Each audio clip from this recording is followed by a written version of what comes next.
Hi everyone, today we will be covering one of the most classical chess sacrifices of all time. It's often called the Greek gift, but we are going to call it the classic bishop sacrifice. I will be covering all of the general principles of this sacrifice and what is necessary for it to be successful. Now, for those of you new to this sacrifice, it involves a position where you're able to sacrifice your bishop on h7, or if you're black on h2, and then either follow up with checkmate or follow up with moves that put you in a position of some sort of advantage. Let's get started by noting some of the general principles that may be necessary for this sacrifice to be successful. Please keep in mind that because these are general principles, there could be exceptions. For white, our bishop must be able to reach h7. Second, our knight must be able to reach g5. And finally, our queen must be able to reach h5. For black, pawns may have to be on f7 and g8, although it should be noted that sometimes the black bishop may occupy the g7 square. The black knights must not be able to reach f6 safely, and it's a good sign if the black queen is on d8 and the black rook is on f8. Given that this is the classic bishop sacrifice, you could probably guess the first move. Bishop takes h7 check. If black does not capture and plays king h8, white is simply going to retain the free pawn. It should also be noted that not capturing does not stop white from continuing with the attack on the black king. Here, black plays king takes h7, and white plays knight g5 check. As is often the case in the classic bishop sacrifice, you will need to make sure that you know how to respond to three of black's moves: king g8, king h6, and king g6. Remember that king h8 simply leads to a quick checkmate after queen h5, king g8, and queen h7 checkmate.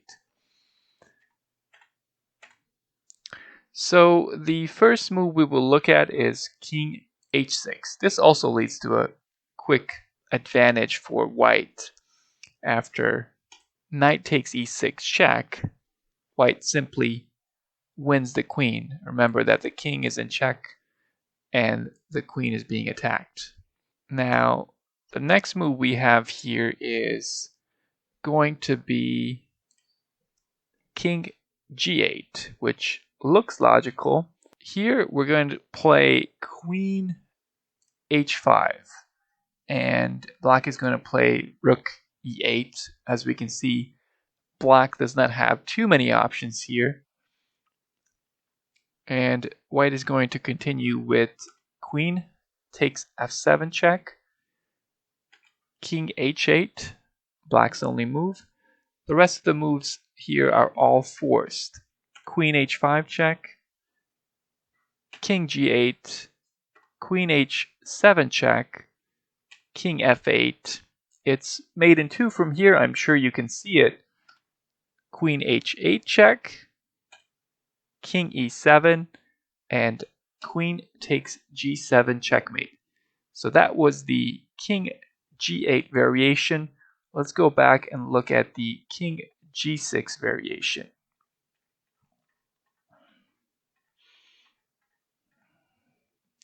So after king g6, white is going to play h4. So this is the move to remember here, because a h5 pawn check will put black in a position to be checkmated or close to it. So black is going to play king h8. We're going to play h5. Here, black has to take the pawn with his rook. Let's take a look at what happens if he doesn't.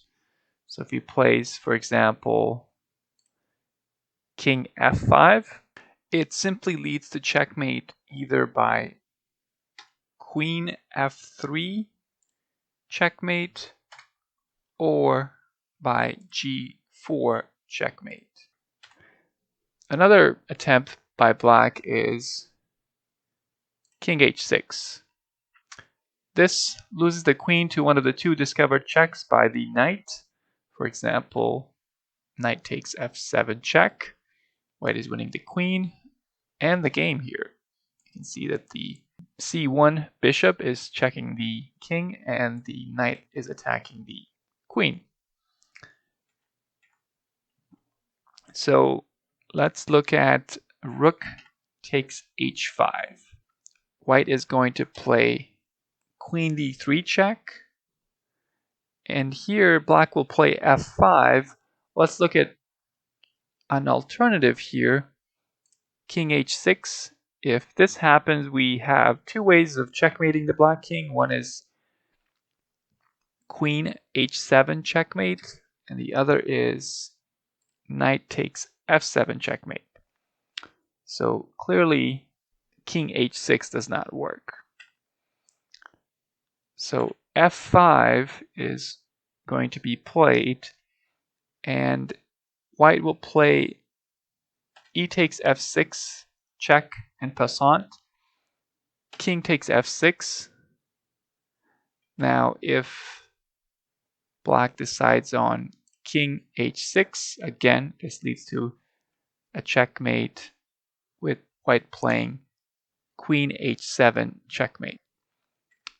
So king takes f6, white will reply with queen f3 check. Anything other than this move will get black back into the game. And here black will play king e7, but let's look at the move king g6. This actually leads to a forced mate in 5. White will play queen f7 check, king h6, knight takes e6 check. Already black's queen can be taken, but we are going to checkmate instead. So black will play rook g5, queen takes g7 check. The rook cannot move because it is pinned by the bishop. So king h5, queen h7 check, king h4, and queen h3 checkmate. So let's go back and look at our main move, which in this position is going to be king e7. After king e7, we have queen f7 check, king d6, and queen takes h5. White is up the exchange and has a completely winning position. So this was the classic bishop sacrifice. I hope you've enjoyed this video. Please subscribe to my channel if you want to see more.